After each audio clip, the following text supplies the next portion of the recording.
Chừng anh nhá con. Để chừng anh ớt. Hả? Chừng anh ớt. Ớt chừng anh ơi. Hả? Ớt chừng anh ơi giờ cháo chứ.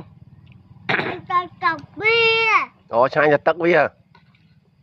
Chồm vậy hả? Chừng anh là tắc mấy con xì tắc ở xì cạ tại chăng.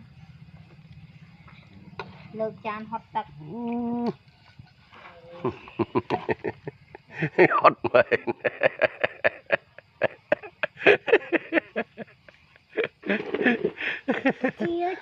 Ôi triệt ra. Triệt ra tiết ra đỏ còn. Tiết. Chọc hả?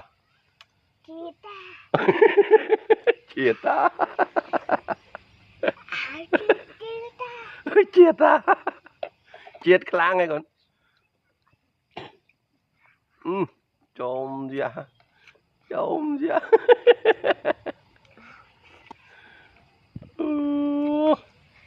Triệt ra con. Triệt chơi máy. Triệt chơi máy.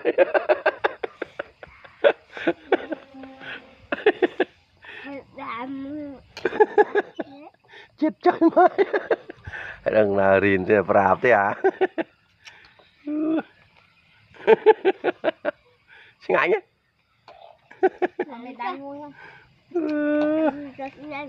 Ồ, ta còn xin anh.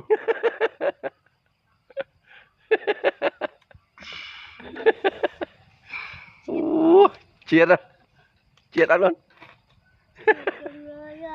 Chết chơi máy.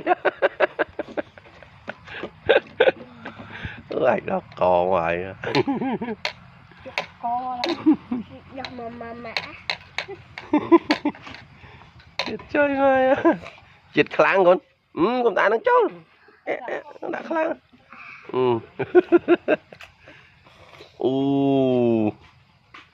Mày con, ngay nhé. Ngay.